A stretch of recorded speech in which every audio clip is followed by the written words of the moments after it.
The subdivision was like countless others scattered across suburban America. Rows of identical homes stretched neatly along manicured streets, their trimmed lawns and symmetrical flower beds, carefully designed to present the illusion of order. From a distance, the neighborhood seemed peaceful, even idyllic, but those who lived within it knew the truth. The Homeowners Association ruled with an iron grip, its board members eager to enforce rules that often felt more like punishments than guidelines. The homeowner at the center of this story had moved into the neighborhood years earlier, drawn by the quiet streets and the promise of raising his family in a safe, well-maintained environment. For a long time, he played by the rules, paying his dues, keeping his grass trimmed, painting his shutters when instructed, and even tolerating the occasional passive-aggressive letter slipped into his mailbox. But it was his fence that changed everything. The fence wasn't new. It had been standing for years, a simple wooden barrier enclosing the backyard, weathered by the sun and rain, but sturdy and functional. To the homeowner, it was nothing more than a boundary line, a way to keep his children safe while they played, and to grant a sense of privacy from prying eyes. But to the HOA, it was an opportunity. One morning, tucked among the usual stack of junk mail and bills, the envelope appeared. Its formal letterhead carried the HOA insignia, and inside, a violation notice spelled doom for the humble fence. According to the board, the wood panels violated neighborhood standards. They were too tall, too worn, too mismatched in color compared to the pristine image the HOA wanted to project. The letter carried a fine hundreds of dollars and a demand that the fence be replaced within 30 days. At first, the homeowner was stunned. The fence wasn't broken. It wasn't dangerous. It wasn't even visible from the street, hidden as it was behind the house in a line of shrubs. Yet the HOA had deemed it unacceptable. Another example of their endless nitpicking and thirst for control. He walked the perimeter of his yard, staring at the boards, running his hand across the rough grain. The fence was fine ordinary, functional, and certainly not worth the financial punishment the HOA sought to extract. The days that followed brought anger, then frustration, then something else entirely. The homeowner had always believed in fairness, in standing up when pushed too far. The HOA had crossed the line, and in their attempt to humiliate him, they had lit a spark. Instead of repairing or replacing the fence in compliance with their demands, he began to imagine something else. Something bigger. Something so bold that it would turn their petty fine into the very symbol of his defiance. He spent late nights scrolling through architectural designs, castle fortifications, and medieval stonework. He sketched rough outlines on notepads, envisioning turrets, battlements, and towering walls. If the HOA wanted his fence gone, then he would give them something they could never have imagined. He would not simply replace the wooden panels. He would build a castle wall. The idea grew from a flicker to a roaring fire. What started as a half-joking thought soon became a plan of action. Every notice, every reminder, every threatening letter from the HOA only fueled his determination. If they wanted to play games, then he would play on his terms. His backyard would no longer be shielded by a fence. It would be fortified by stone, mortar, and defiance. Neighbors whispered as they saw the deliveries begin. Pallets of stone arrived, followed by tools and heavy equipment. The sound of construction filled the air, echoing across the cul-de-sac. At first, most assumed he was simply replacing the fence with something more substantial. But as the wall began to rise, higher than any fence had a right to be, curiosity turned into shock. The smooth lines of suburban conformity were broken by rugged stonework that resembled the fortifications of an old European castle. Children marveled, pointing at the growing structure, while homeowners' jaws dropped in disbelief. The HOA board, however, seethed. What had begun as a simple violation was turning into a full-blown act of rebellion. Their letters grew more aggressive, their threats more severe, but the homeowner pressed on. The fine was already levied, the punishment already set. There was no going back now. The first turret rose from the corner of the property, not a full tower, but a cylindrical extension capped with decorative stone that gave the illusion of medieval strength. The wall stretched outward, higher and thicker than any ordinary fence, defying the HOA standards at every turn. It was no longer about privacy or aesthetics. It was a statement, carved in stone for all to see. He would not bow to their authority. By the end of the month, when the HOA expected a uniform replacement fence, They were greeted instead by a fortress wall that cast long shadows over the neighboring yards. The board's fury was palpable, but the homeowner didn't flinch. The fine had been their weapon, but he had turned it into his rallying cry. What had begun as punishment had transformed into defiance, and the battle lines were now drawn. This was no longer about wood, stone, or neighborhood standards. It was about control, power, and the right of one man to defend his home as he saw fit. The HOA had wanted obedience. What they got instead was a castle wall, and this was only the beginning. The wall that had begun as an act of quiet defiance quickly transformed into a spectacle the entire neighborhood could not ignore. By the time the first turret stood proudly at the property's edge, the homeowner's vision had already grown larger than even he expected. What had begun as a retaliation against a fine was evolving into a project that consumed his days and nights. The sound of chisels, hammers, and drills became the soundtrack of the cul-de-sac. Stone deliveries arrived in waves, each pallet drawing curious stares from past. Trucks rumbled down the once quiet street, unloading slabs of limestone and granite that looked more suited for a medieval fortress than a suburban backyard. Neighbors paused in their morning walks, phones raised to capture pictures, their feeds quickly filling with the sight of a castle emerging where a fence once stood. The HOA board members, however, were far from amused. Their carefully curated vision of conformity was unraveling in front of them. Every brick laid, every section of wall completed, represented another step toward their loss of control. They had built their reputation on enforcing rules that kept homes uniform, manicured, and blandly identical. But now, their subdivision was going viral for all the wrong reasons. Letters of violation escalated into formal warnings. Threats of additional fines and legal action arrived almost daily, printed on crisp letterhead and delivered with a cold efficiency. Yet, each envelope dropped into the mailbox only strengthened the homeowner's resolve. He posted the letters on his garage wall like trophies, each one a testament to how far he was willing to go. The wall itself grew higher, reaching heights that dwarfed the surrounding wooden fences. Decorative battlements crowned its edges, carved into jagged patterns that cast long shadows in the afternoon sun. Iron sconces were mounted along the stone, not for torches, but for modern lanterns designed to mimic the warm flicker of flame. From a distance, the yard no longer looked like a suburban property at all. It looked like a fortress standing guard over the cul-de-sac. Children from the neighborhood flocked to see it, their imaginations turning the looming structure into a playground of knights, dragons, and fairy tales. Parents, though hesitant, admitted the craftsmanship was impressive. The wall wasn't crude or haphazard, it was meticulously built, each stone placed with precision. The homeowner wasn't simply rebelling. He was creating a work of art, a monument to resistance. As construction pushed onward, the HOA's frustration deepened. Emergency meetings were called, the board huddling in living rooms late into the night, voices raised in panic. Their authority had never been challenged this way before. They could handle overgrown lawns, unapproved paint colors, or trash cans left out too long.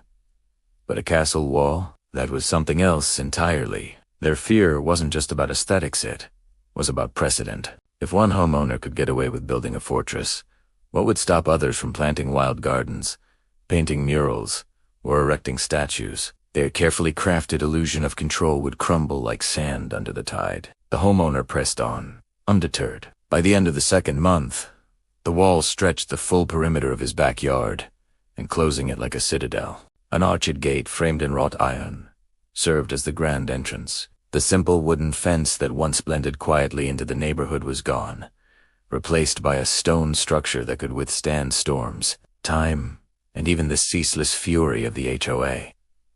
Word spread far beyond the subdivision. Local news stations picked up the story, their cameras rolling as reporters stood in front of the towering wall, describing it as both a bold act of defiance and a bizarre suburban spectacle. Online forums buzzed with debate. Some praised the homeowner as a hero standing against tyranny, while others criticized the project as ridiculous excess. Regardless of opinion, the story gained traction, and with every headline, the HOA's embarrassment grew. Inside the neighborhood, tensions reached a boiling point. Some residents supported the wall, quietly admiring the courage it took to stand up to the board. Others Fearful of property values and the wrath of the HOA, whispered complaints about how the subdivision had become a circus. But whether admired or despised, the wall dominated every conversation. The HOA finally moved from threats to action. Lawyers were hired, cease and desist orders drafted, and the homeowner was summoned to hearings meant to intimidate him into compliance. Yet, each attempt only hardened his determination. The wall was finished now. There was nothing to tear down without escalating the fight into something larger, something messier than the HOA had ever handled before. The homeowner stood on his back porch one evening, the lanterns casting a warm glow across the stone. He could hear the distant chatter of neighbors, the faint sound of children laughing as they played knights and princesses outside his fortress. For the first time in weeks, he allowed himself a small smile. The HOA had fined him for his fence, but now he had something far greater. He had a castle wall that told the entire world he would not be controlled. But as the HOA's threats escalated and legal pressure mounted, the battle was far from over. What had begun as a fine had grown into open defiance, and now the stakes were higher than ever. The HOA was preparing for war, and they weren't about to let their authority collapse without a fight. The castle wall was no longer just stone and mortar. It had become a symbol, a towering reminder that the HOA's power was not absolute, that their carefully polished rules could be bent, mocked, and defied. But for the board members who had built their reputations on strict enforcement, the wall was more than an eyesore. It was an insult, and insults demanded retaliation. The first strike came in the form of paperwork. A thick packet arrived in the homeowner's mailbox, its contents filled with legal jargon designed to intimidate. The HOA accused him of multiple violations: non-conforming construction, unauthorized alterations, and endangerment of neighborhood property values. Each accusation came with steep fines, and each fine compounded the last, creating a sum that reached into the thousands. The message was clear. If he would not bend to their rules, they would bury him under financial ruin. But the homeowner wasn't naive. He knew the HOA relied on fear, on the assumption that residents would cave at the first sign of official paperwork. Instead of panicking, he organized. He hired a lawyer, a local attorney who had built a career out of challenging HOAs and exposing their overreach. Together, they pored over bylaws and state property codes, dissecting the HOA's claims line by line. It became clear that the HOA had overstepped, stretching their authority beyond what the law allowed. Meanwhile, the HOA ramped up its campaign. Board members went door to door, whispering warnings to neighbors about falling property values. Flyers were distributed, depicting exaggerated images of the castle as a dangerous precedent that would turn the subdivision into chaos. At meetings, they raised their voices, painting the homeowner as reckless, selfish, and destructive to the community's image. Yet, despite their theatrics, cracks were forming within their ranks. Some residents quietly began to side with the homeowner. They had endured years of petty fines penalties for flower beds deemed too wild, for paint colors deemed too bold, for mailboxes deemed too faded. His defiance gave them a strange kind of hope. If he could stand against the HOA and live to tell the tale, maybe they could too. Support trickled in slowly at first. A kind word in passing, an offer to help with legal fees, a neighbor leaving cookies at his door as a quiet gesture of solidarity. But the board was relentless. Their second strike came in the form of public humiliation. They staged a community-wide meeting in the clubhouse, forcing the issue onto the agenda. Residents packed the room, their eyes flicking nervously between the homeowner and the furious board members. With voices raised and tempers hot, the board attempted to frame the wall as a disaster in progress, a stain on their once pristine community. They shouted about bylaws, about unity, about protecting the greater good. The homeowner, however, refused to be cowed. His lawyer sat by his side, calm and collected, pointing out in measured tones that the HOA's own bylaws contained no explicit restrictions on stone walls. The fence violation had been twisted into something it wasn't, and the HOA's exaggerated claims about property values were unsupported. The residents listened, and for the first time, many of them began to question whether the board truly represented their interests or just their own egos. Enraged by the pushback, the HOA escalated further. Their third strike was the most aggressive yet. A lawsuit. Filed in county court, the document demanded that the wall be torn down immediately, citing violations of neighborhood covenants and irreparable harm to community aesthetics.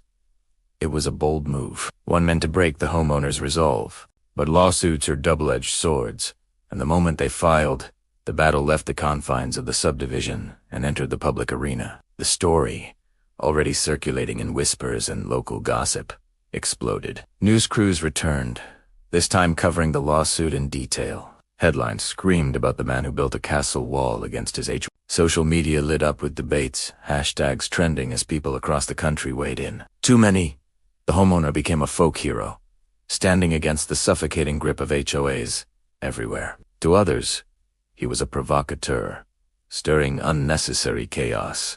But regardless of opinion, one fact was undeniable.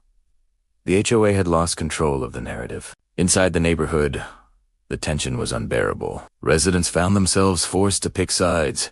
Friendships strained and tempers flaring. The once quiet cul-de-sac now buzzed with conflict. Children still played near the wall, their laughter mingling with the sound of distant arguments between neighbors. Lawn signs began appearing, some reading support our HOA, others boldly declaring let him keep the wall.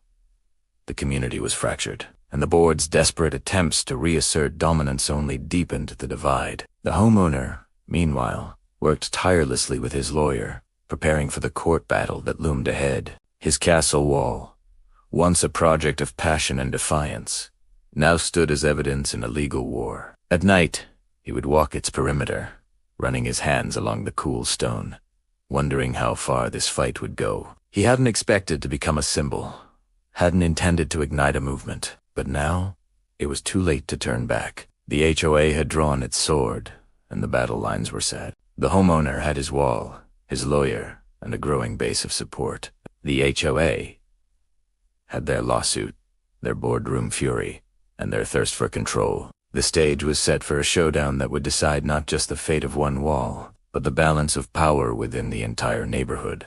The courthouse stood tall in the center of town, its brick facade weathered by decades of disputes and decisions. Inside, the hallways buzzed with the energy of dozens of cases moving through the system. But on that particular morning, all eyes seemed to be on one. The clash between a single homeowner and his HOA had transcended the quiet cul-de-sac and captured the attention of the entire cut. Reporters milled about on the courthouse steps, their microphones ready, their cameras pointed, eager to broadcast the drama to an audience hungry for every update. For the homeowner, stepping into that courtroom felt like stepping onto a battlefield. The air was heavy with the weight of consequences.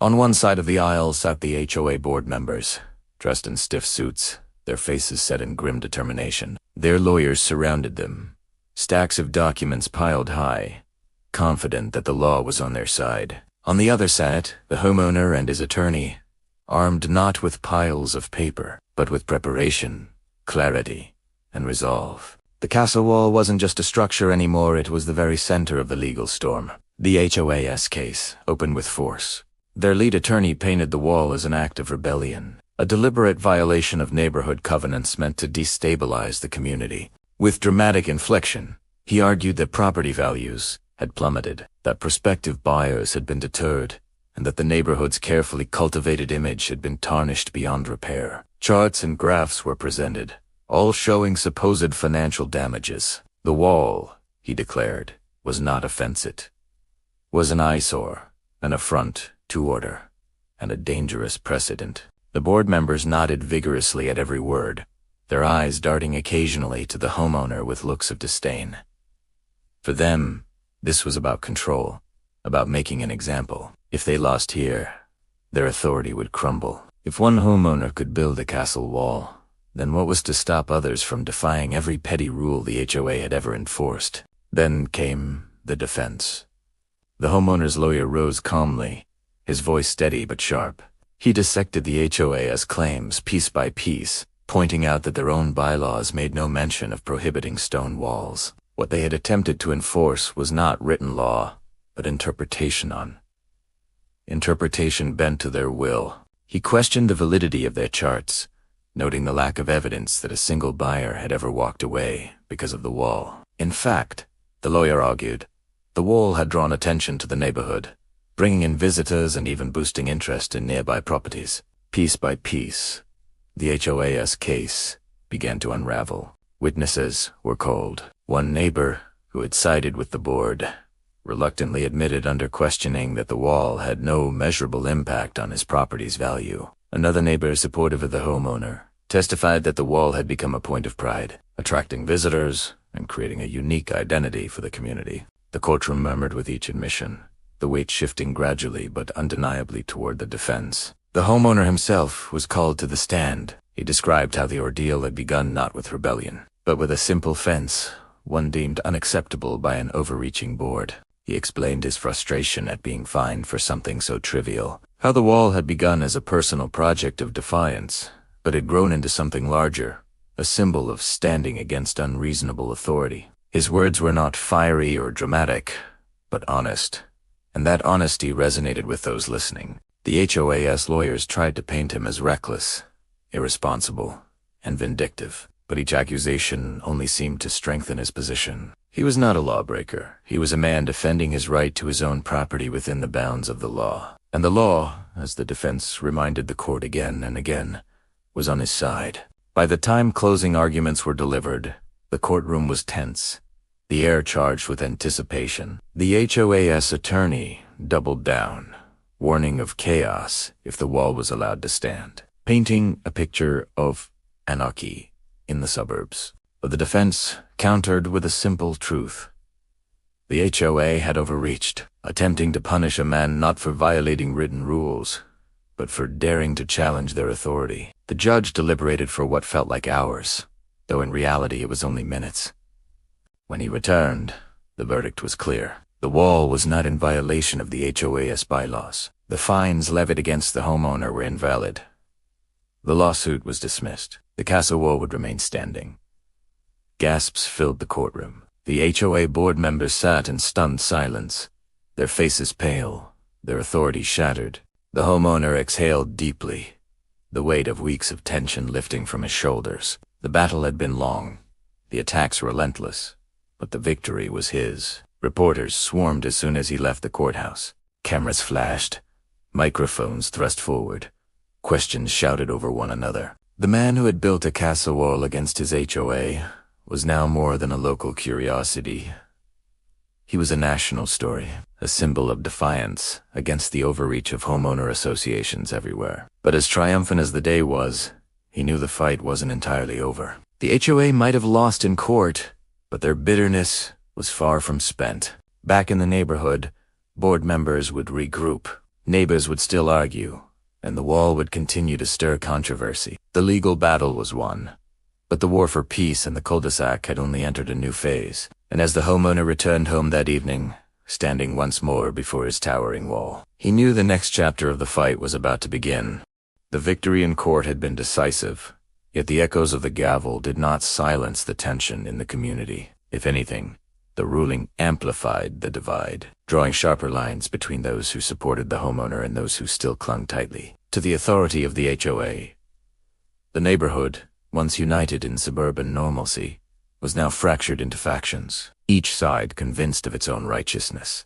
For some residents, the castle wall became a beacon of freedom. They saw it as proof that the HOA's stranglehold on the neighborhood could be broken, that the petty fines and endless rules could be challenged and defeated. These neighbors stopped by the homeowner's driveway to express quiet admiration, offering small gestures of solidarity. They waved as they passed, some even bringing baked goods or small gifts, their way of saying they were grateful someone had finally stood up to the board. For the first time in years, there was hope in their eyes, a sense that they didn't have to live under the constant threat of arbitrary punishment. But others viewed the wall as an insult, a scar on the uniformity they had spent years cultivating. They whispered among themselves during evening walks, shaking their heads as they passed the towering stone structure. Some muttered that property values would collapse, that outsiders would think the neighborhood was lawless, that without the HOA's control, chaos was inevitable. These residents began aligning themselves more aggressively with the remaining board members, refusing to accept the court's ruling as the final word. The tension spread beyond mere whispers. Meetings became battlegrounds. What had once been polite, if dull, gatherings in the community clubhouse turned into shouting matches. Supporters of the homeowner demanded transparency, citing the wasted money spent on the lawsuit. Opponents shouted back, insisting that the HOA had only acted in the best interest of the neighborhood. Each side hurled accusations, and the once stifling silence that had characterized past meetings was replaced by a cacophony of anger and frustration. Children felt the divide. Some parents forbade their kids from playing near the castle wall, warning that the structure was unsafe, a hazard born of arrogance. Others encouraged their children to see it as a playground, a piece of neighborhood lore that would outlast the drama. On weekends, small groups of kids gathered nearby, their laughter echoing against the stone, while watchful parents argued on the sidewalks. Even the innocence of childhood games became part of the war for perception. The HOA board, humiliated but not defeated, plotted in hushed tones. Though the lawsuit had failed, their pride demanded retaliation. They doubled down on their enforcement of other rules, issuing citations for lawns that were too long, trash cans left out overnight, or cars parked slightly over the curb. Neighbors who had spoken out in support of the homeowner were targeted with sudden inspections and vague violation notices. Fear was once again creeping back into the cul-de-sac, only now it was weaponized more vindictively than ever. The homeowner, however, was ready. His experience with the wall had taught him to document everything, and he encouraged his supportive neighbors to do the same. Photos of lawns freshly mowed, timestamps of trash cans, pulled in on time, receipts for repairs, all of it was collected in anticipation of another round of battles. What the board had once counted on fear and silence was beginning to dissolve under the weight of organized resistance. Still, the division was exhausting. Friendships that had once been strong now ended with slammed doors. Holiday barbecues were canceled because half the neighborhood refused to attend if the other half was present. Even casual encounters at the mailbox were fraught with tension, polite smiles replaced by cold stares or muttered insults. The community was no longer united by its shared streets and manicured lawns, but divided by a wall that was more symbolic than physical. The media continued to feed the frenzy. Reporters returned for follow-up stories, their coverage fanning the flames of division. News clips aired interviews with residents on both sides, showcasing the bitter split. Some neighbors relished the attention, while others recoiled from it, embarrassed that their quiet community had become a spectacle. The cameras captured the stone wall in the background, a constant reminder that the battle was far from over. And then, as the holidays approached, the divide deepened further. Supporters of the homeowner began decorating their homes with bold lights and festive displays, as if to mock the HOA's failed attempts at control. Opponents resisted, leaving their houses dark or sparsely decorated, insisting that gaudy displays would ruin the neighborhood's appearance. The result was a bizarre patchwork of glowing, colorful houses interspersed with dark, undecorated ones, a visual representation of the conflict playing out across every street. The homeowner watched it all unfold with a mix of pride and weariness. He had not set out to divide his community, but he could not deny that his stand had forced people to take sides. The wall had given him victory, but it had also exposed just how fragile the illusion of unity in the neighborhood had been.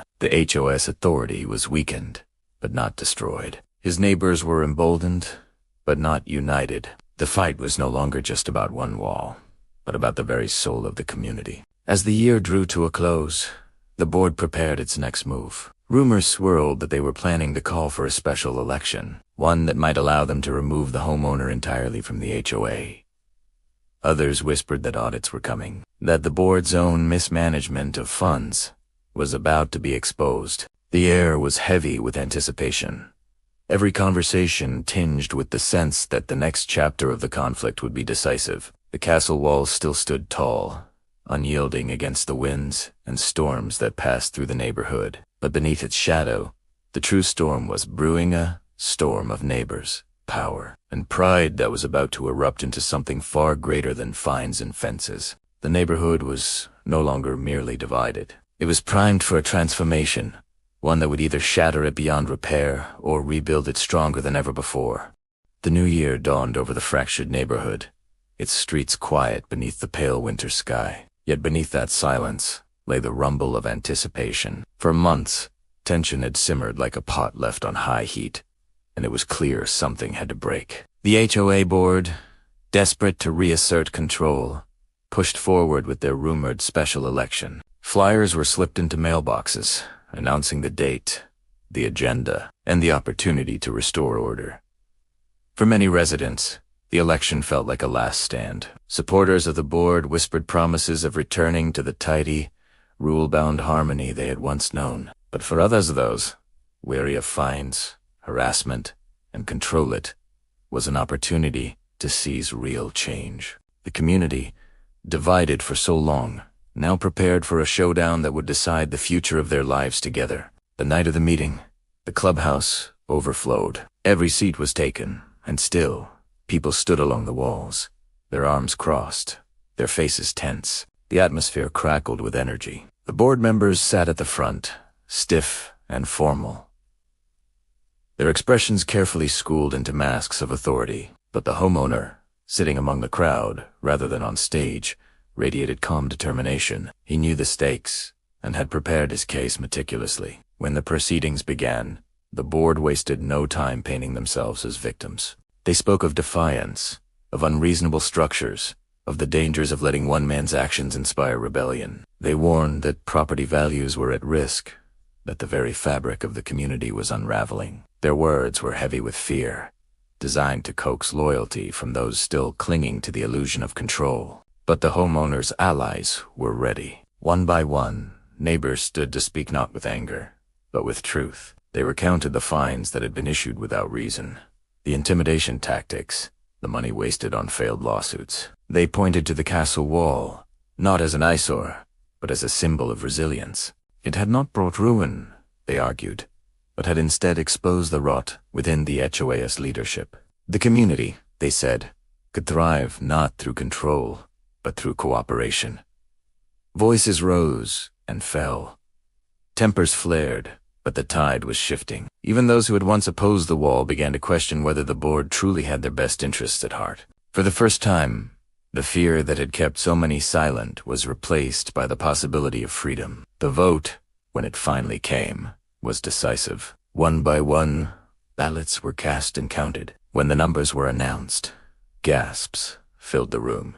The board members had been ousted. By a wide margin, the community had chosen to replace them with new leadership, a group of neighbors committed to transparency, fairness, and cooperation.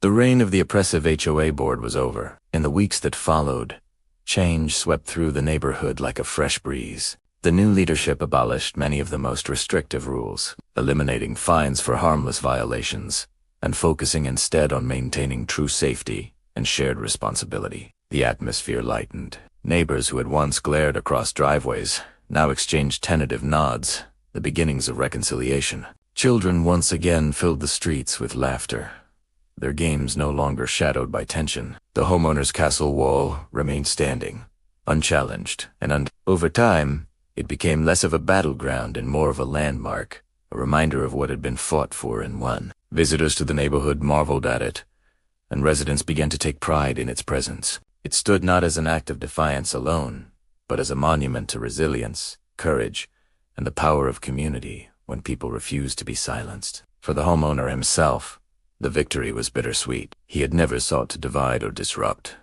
but circumstances had forced him into battle. Now, looking at the wall, he understood that it was more than stone and mortar. It was the physical embodiment of a stand against oppression. Proof that one person's resolve could inspire an entire community to reclaim its voice. As the seasons passed, the neighborhood transformed further. The fences were painted with individuality, gardens blossomed in a riot of colors, and the streets, once lined with conformity, became a patchwork of personal expression. Property values, contrary to the doomsayers' predictions, rose steadily as people recognized that this was not a neighborhood ruled by fear, but one defined by resilience and freedom. The story of the castle walls spread far beyond the cul-de-sac. Articles were written, podcasts recorded, even documentaries proposed. For many across the country, it became a parable of ordinary people standing up against unchecked power. The homeowner found himself at the center of that narrative, though he always insisted that it was not about him,